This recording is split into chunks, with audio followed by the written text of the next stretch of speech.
I'm Callie Lewis. You're watching Geek Brief TV. This is Brief 712.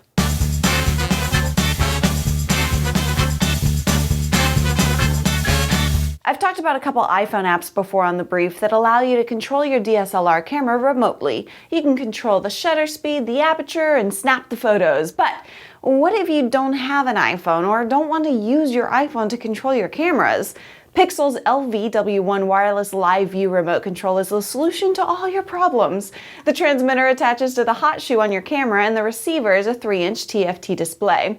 You'll get all that and 5 hours of battery life for around $330. More and more TVs are internet enabled, giving you access to download movies and browse the web straight from the TV. It's still a small percentage of TVs that have this capability, but the trend is starting to catch on. Walmart has stepped out to say they like the idea and obviously they think it should be more widespread. Walmart bought Vudu. They're spreading the word fast to manufacturers and television studios, and I expect to see a dramatic increase in internet-enabled TVs very soon. An app called Mark the Spot came out a while ago and I thought it was cool, but I never mentioned it on the brief. If you follow me on Twitter, you guys know that I've been a little more than frustrated with dropped calls on my iPhone, so I feel like now is the time to mention Mark the Spot. It's an official app from AT&T. You can report when you get a dropped call or a failed attempt. You can report data failure, an area with no coverage at all, and even when you get horrible voice quality. You can tell them how often the dropped call happens when you're in that spot. Is it once? Is it all the time? Or is it seldom? Whatever.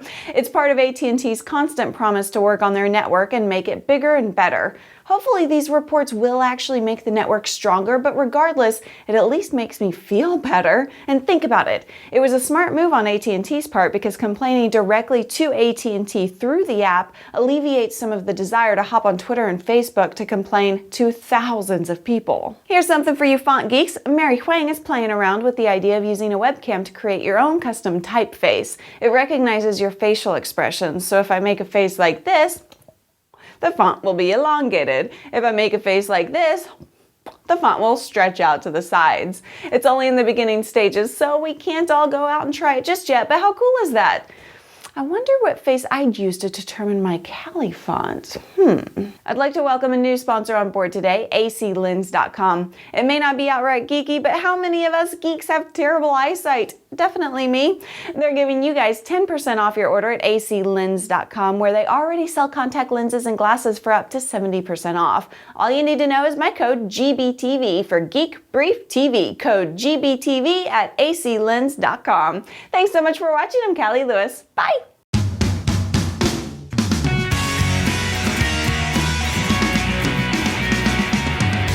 I expect to see a dramatic increase in internet-enabled. Whoa.